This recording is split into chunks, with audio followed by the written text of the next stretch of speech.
Hi and welcome to Database 11, and in this video we are going to be carrying on from what we did on Database 10, but instead of doing the underrated skills, we are going to do a little bit more controversial. We are going to do what we think are the overrated skills, the ones that you pay money for and everybody chooses and everybody goes for, but we actually think is a bit rubbish. So that's about right, isn't it? Rubbish might be a strong word. I'm going to stick with overvalued. I think, again, it depends on your local meta and what's played a lot in your area for some of these. Yeah, but we'll call it rubbish at some point, I'm sure. Well, yeah, I've seen your choices, Ogre, and yeah. Okay. Can I go first with an uncontroversial one before you two start? Okay. All right, go on then. I'm going to go with super jump. Okay. I think super jump is climbing plus's poor cousin. I think the way they changed it when they moved to N4 and they took away all the fall damage, I think you still pay the same amount of points for it, but it doesn't do anywhere near as much as it used to. Yeah, I can see where you're coming from with that. I can't remember it last time I used it.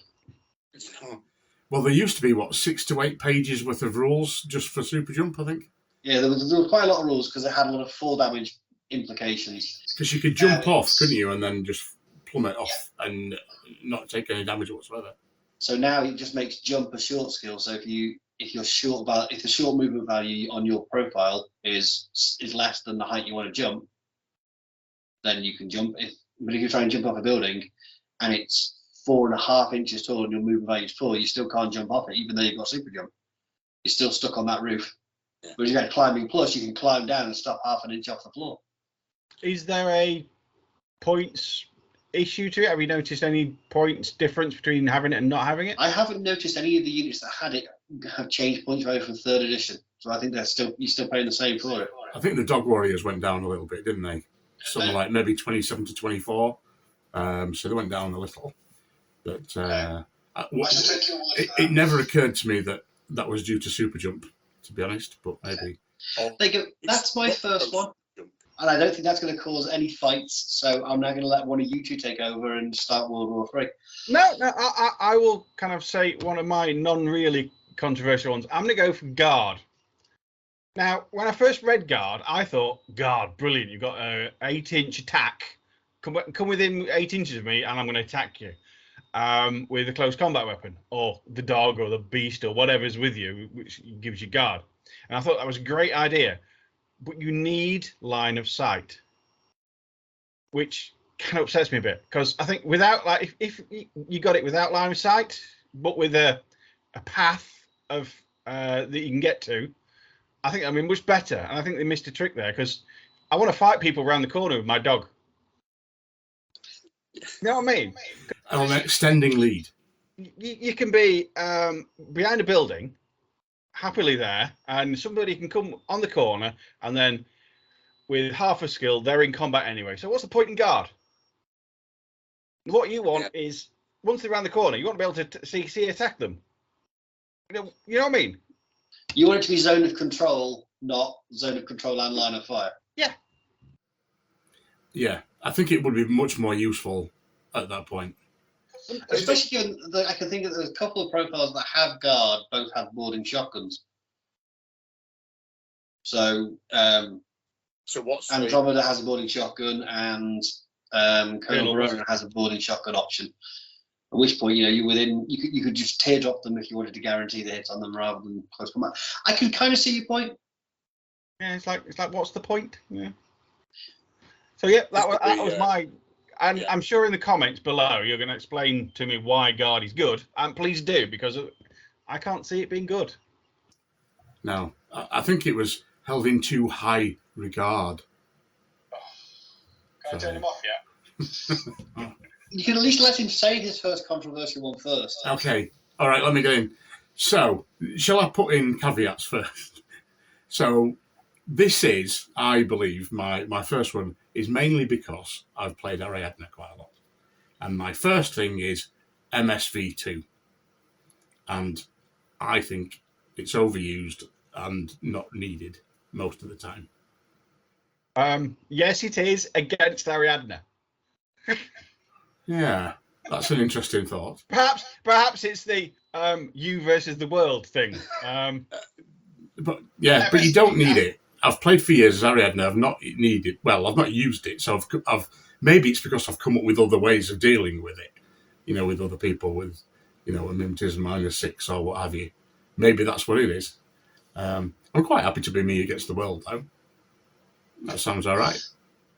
I think there is I will agree. I think that it gets this reputation, MSV2, MSV3, of being a must-have. You've got to find something in your list that has it. I don't think it's necessary. I do think it's nice to have if you can get hold of it. Oh, it is necessary. If you're fighting Shazvasti or Ariadne, it's necessary. And if you know you're fighting camo, hidden camo, -6, if you're coming across some Myrmidons, you're going to want to put that in your list. It's going to be a case of... If you know you're fighting Steel Phalanx, I would agree you want to get as much MSV2 in your list as possible, because not only have they got -6 movement, they've also got smoke grenades, and it's the smoke grenades and combined with it that makes them the nightmare. I think I've got Eclipse smoke grenades as well. Only the officer. The officer has the Eclipse smoke. But if you're fighting just that normal Ariadne or Shazvasti when they don't have lots of smoke in the way, then an MSV1 will do the trick.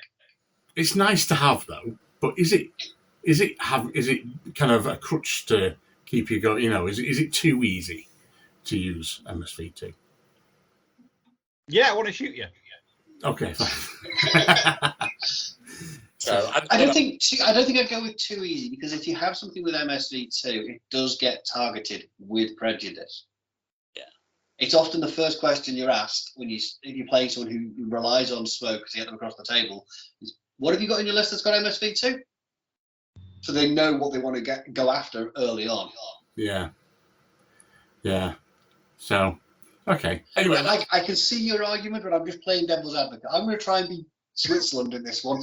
I just think that, I don't know. I've always found other ways around it, and I see a lot of people. Almost the first thing they put in the list is MSV2, and I don't know. I think there's other ways around it. I've actually played. Funny enough, the question you're just saying about people ask you, "Oh, what can I see that's got MSV2?" And I'm like, "Who takes a visor?" I have not got anybody with MSV2, and a few people have been surprised. So I don't know. Maybe I don't know. Try it. Everybody at home, try it. Thank you. Comments below if you think he's wrong. I'll be there. Back around to me then. So my second pick is largely because the role player in me hates the way I see it used 90% of the time. It's inspiring leadership, and you take it on Joan or William Wallace, and then you put this inspiring leader that is leading your forces to glorious victory, and you hide them in a building because you don't want them to die. It just feels so wrong. Very good point. You're right that the people you have it on are the people who should be at the front of the battle, that end up, because they've got that, being at the back. Yeah, you want to preserve. I understand from a tactical point of view, you want to preserve the stats that it's giving you, and then this inspiring leader is basically shouting out of the corner, really, go get them! You can do it! We were playing. We've got a battle report coming up in a few weeks' time against one of the Sheffield guys called Kenny, and he's brought William Wallace, and he used it properly, or at least in Stormshroud's opinion. I agree. I have a lot of respect for Kenny for how he used William Wallace. He didn't cower him at the back. He was at the front of the fight, doing a lot of work. I have a lot of respect for Kenny for doing that, because it's the first time I've seen it where William Wallace isn't, cowering in a room at the back going, things are done. So that's my second one. Just like Mel Gibson. I've not played against it too often, you see. I played against it in the tournament we've just had, and it didn't really affect the game too much, to be fair. Was that on Joan? Yeah, on Joan. They haven't got many irregular. I don't think it's that useful on her, because there's not that many irregular orders. Yeah, so I can't really comment on that one. It's not. But again, comment below if you think Storm's wrong. Probably am. Right, my next one. This is a good one. I like this. No, it's not. I'm leaving that one to last. The next one is Albedo. No. What's the point? It's one round. What's the point in taking something that lasts only one round, the first round? And what are you going to do with it? You're going to take out the MSV2 guys? Hang on. Yeah.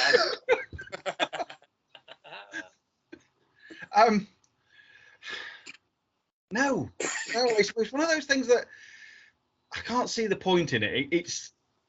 Please explain to me why it's needed. See?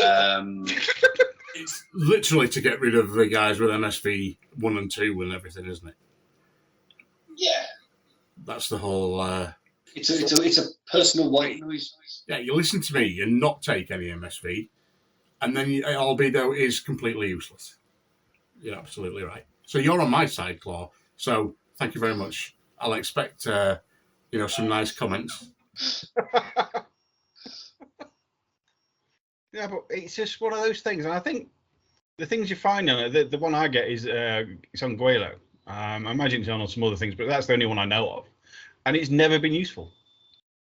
That's because I don't take that many visors.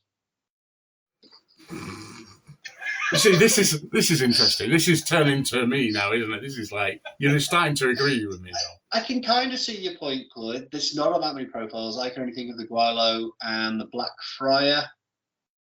I'm struggling to think of a third.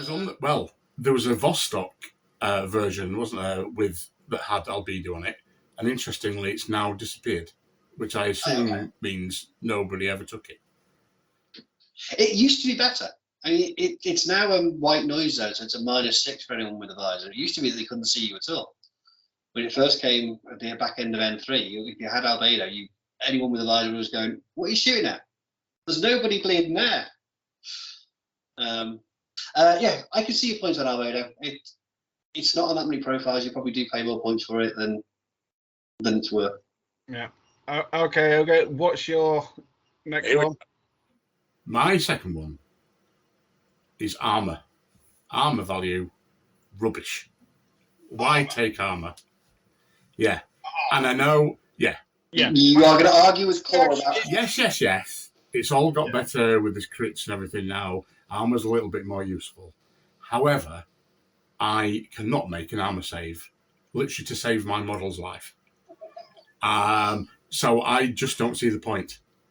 And everybody's now taking AP weapons and things to like lower the armor. But frankly, I never made a save anyway, so it makes no difference. So I think armor is overvalued. Thank you very much. You're wrong. All right, let's move on. Okay. Well, hang on. Is he wrong? There is a lot more armor-piercing weaponry around than there used to be. Now you get AP HMGs, armor-piercing Spitfires.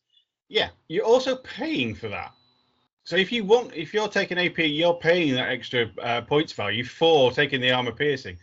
And let's face it, if you've got a Jotun in cover, you need that kind of stuff anyway. Because we all know which one of the three of us has got a Jotun. I don't know what you're talking about. I guess just being Switzerland here, I can see a logic to his argument. And as you might know, I like a little bit of armor. As the Invincible Army player, you do surprise me. And for me, I think... you love an HMG. Yeah, I do. A Spitfire and a HMG and plenty of armor and a couple of wounds. Yes.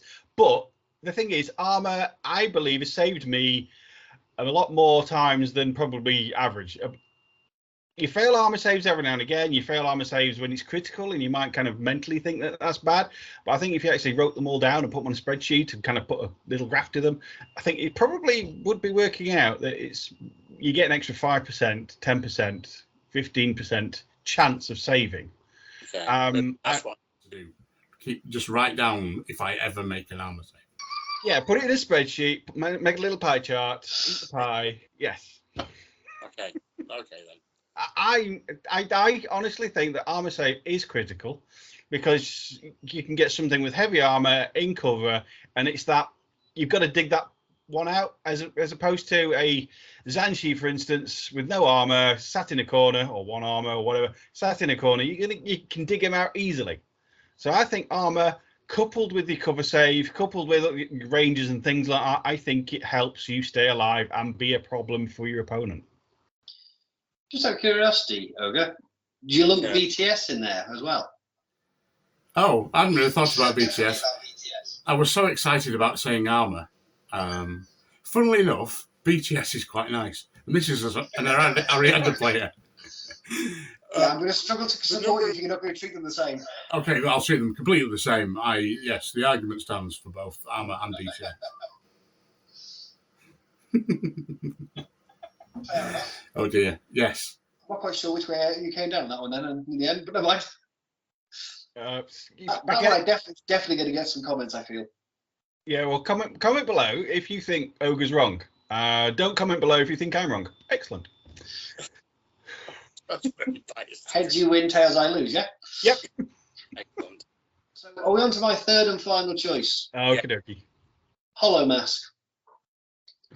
I think it's more useful if you're playing a lot of tournaments where you're playing random people. If you're playing the same people regularly at just your friendly local game store or around your mate's house, I think Holo Mask is not that useful because you get used to what they like to take. You get used to what's going to be in their list.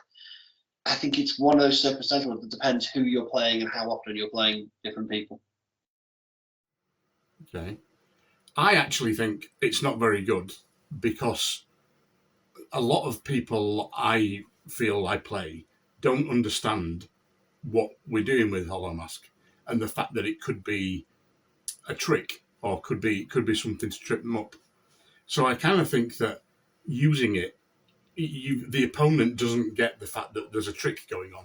So therefore, why do the trick in the first place? It just feels. I mean, there's a few bits and pieces I think where your opponent needs to be at a certain level for the trick to be a trick, and I think Holo Mask for a lot of people isn't a trick because they don't realise there's a trick going on. They don't know the reference, they don't get the joke. There's two occurrences that I've used. I don't use it very often. There's two occurrences that I remember when I played you, Storm. I don't use it very often. One was Patroclus. He was dressed up as a myrmidon with a chain rifle. That's true. And you ran into it thinking he was a chain rifle. You ran into him, and close combated him, and then found out it was Patroclus, which I found absolutely brilliant. And the other one was when Tau was in a raised place, pretending to be a missile launcher. You cottoned on reasonably quick, but for a couple of turns, you thought he was a missile launcher. You didn't take an ARO when you should have done. Yeah. But the thing is, like Ogre just said, it's that you've got to be at a certain level to understand what's going on. Yeah. It actually happened on Sunday at the tournament where Radek brought a character across to attack Storm, but he didn't have any. What did he not? I can't remember what he didn't have. Any mimetism or something. Yeah, he didn't have. He didn't have stealth. The model he was disguised didn't have stealth. Which meant he couldn't be what he was supposed to be on the table. Yeah. But again, the trick didn't work because I didn't care. I didn't care about being hacked. I was already where I needed to be in suppressor fire. He could isolate me to his heart's content with that hacker. I wasn't bothered. Anyway, that was another problem with the skill, I suppose. Yeah. That's why I feel it's overvalued. I think you pay a lot of points for it, and I don't think it's that useful.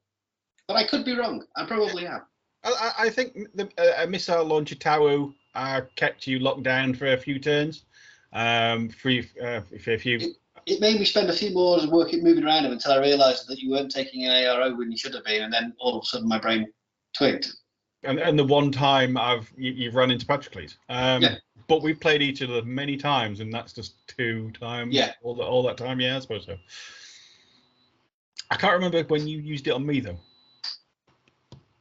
I've used it on you with the Knight Commander, where you was as a hacker and you were completely nonplussed. Didn't care. How do we know it's really Storm now? It could be in disguise or dressed up as somebody, as you say. Maybe it's not him at all. If anyone is cosplaying as me, I feel very sorry for them. Anyway, let's move on to Claw's third choice, which is going to start another argument. No, it's not because I'm right. Right. I'm not going to argue. I'm just going to explain why I'm right. It's infiltration. Now, infiltration is used on quite a few models, expensive models. It is really useful. You can go right up the board. You can kind of throw a dice and get even further. But most of the ITS missions that you play at tournaments and things, exclusion zones. So what's the point? You might as well just take forward deployment +4 or +8. It's a hell of a lot cheaper, and you get the same use out of it. So for the handful of tournament ITS missions that you're going to get, it's a lot of points. So I tend to look at infiltration as a secondary skill. As I'll take that because I want this. Oh, it's got infiltration as well. That might come in useful, but I doubt it. Oh dear. No. The thing is, though, don't we need this is all hearsay. What we need is for somebody to have worked out how many missions there actually are where you don't get to infiltrate. 7 out of 20 have exclusion zones. I had a look. So it's 35% of the missions on. But Claude does have a point. A lot of them do come up at tournaments because the ones that don't have exclusion zones are the ones that are more complicated or don't score very highly, and therefore it's hard to separate players. So he does have somewhat of a point with it. At ITS tournaments, it's not necessarily as you first think. Point, though. And that's not counting the scenarios where you can deploy up to 16 inches, so therefore your forward deployment is practically infiltration anyway. I can't believe you brought that up. I don't necessarily agree with you, Claw, but I don't necessarily disagree with you. I think it does depend on the missions you're playing. If in your local area you're only playing missions that don't have exclusion zones, then infiltration is absolutely awesome. I mean, if you play supplies every week in and week out, one, go and look at the other 19 missions. Two, it's a cracking skill because you can get right up to those boxes, which you couldn't do without it. Okay, name another one. Name another mission. Yeah. See, I win. Sorry, I didn't realise it was going to be a quiz. I just came up with an example off the top of my head. Sorry. Frontline. Frontline doesn't have an exclusion zone. There you go. Oh. And then you're already in that middle zone with points, pieces that are scoring points. There's a thing as well with infiltration that you can go over the middle line, can't you, if you make the roll? I rarely see people doing that when they haven't got the bonus. Come on, we're trying to come up with ideas of why he's wrong. I'm Switzerland in this debate. I said this earlier. I'm playing both sides.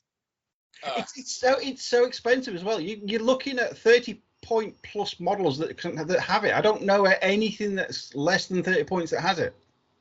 Maybe some Ariadne stuff, but all that's cheap. Foxtrot. Shrouded. They're less than 30 points. Yeah, all right. Okay. But they're not a lot cheaper. They're generally in the 20-point region, but that's still not bad for what you get on the model. How much is a Caliban? They're less than 30 points. They're 27 to 34. I think the most expensive one is that's got an MSV1 and a Spitfire. You can't start complaining there. Nah. And they've got all the martial arts skills, and they can eat your brain and everything. Yeah, we've used his own army against him there.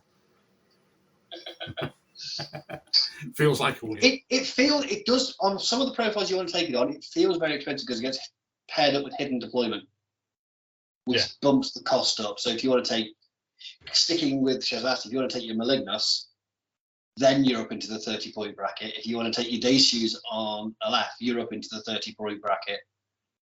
But the thing is, my main argument is that for most of the missions that you use regularly, you might as well take forward deployment, which are generally cheaper models, points wise.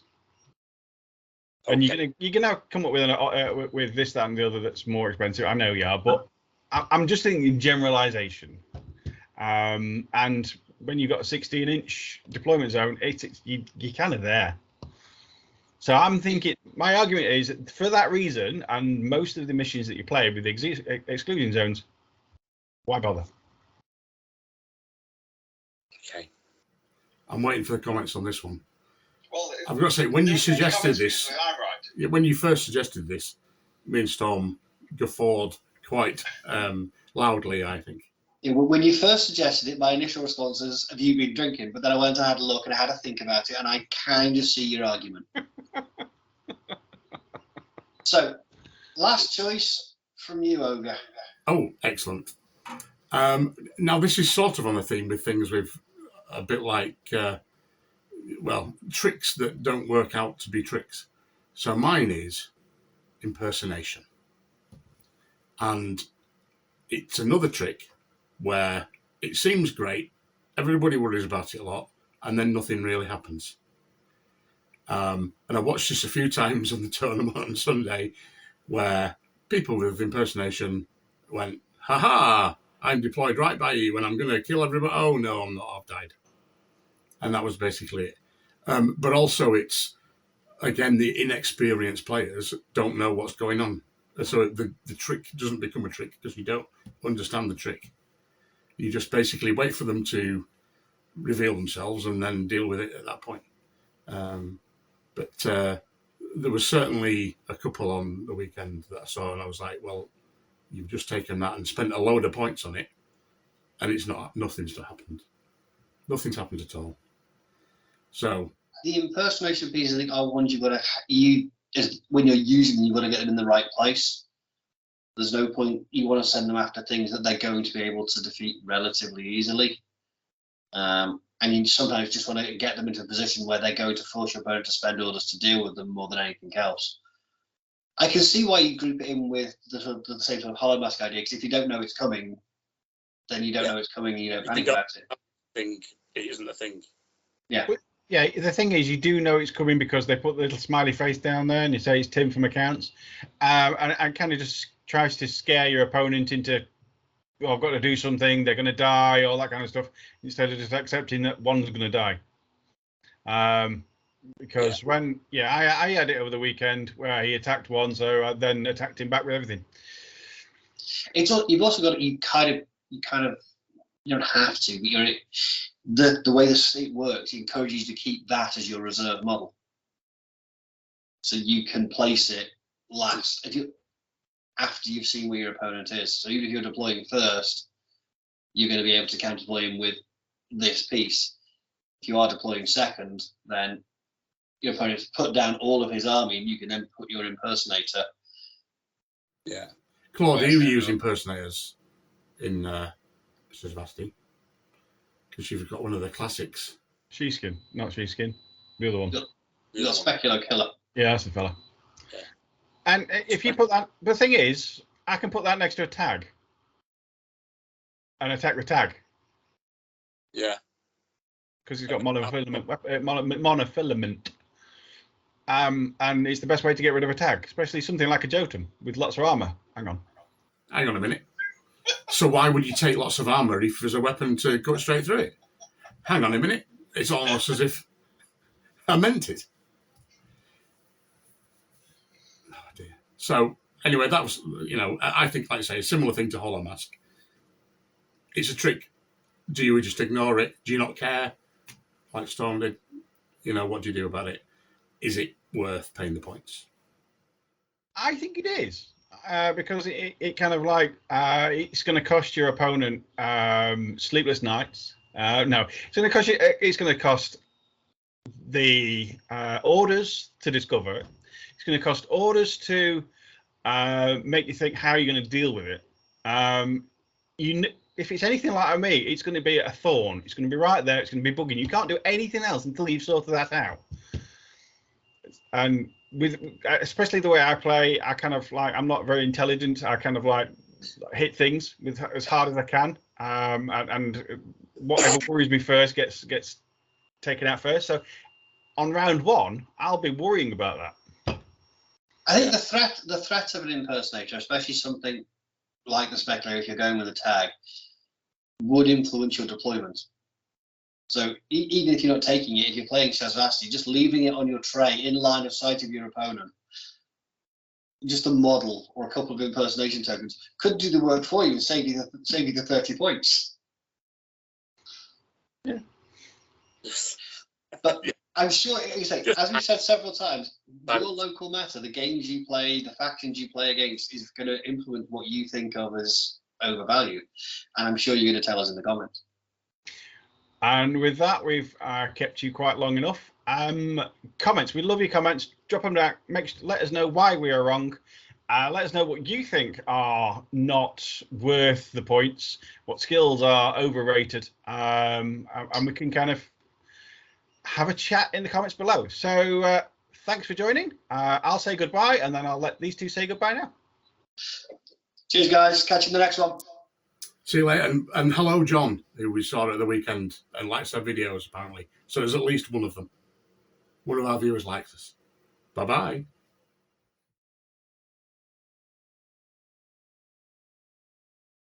Hi, and welcome to Data Burst 11. Shut up. Right, they're dancing already. Hi, welcome to Data Burst 11. And in this one, we are going to be doing the skills and... I can't say it. Start again. You're really putting me off. Mission accomplished. Thanks for watching. If you've enjoyed this video, please give us a like. And if you want to see more, hit the subscribe button. It all helps to keep us motivated and raises the profile of our channel and Infinity the game, bringing it to a wider audience. And don't forget, if you're so inclined, you can also find us on Instagram and Facebook. Thank you.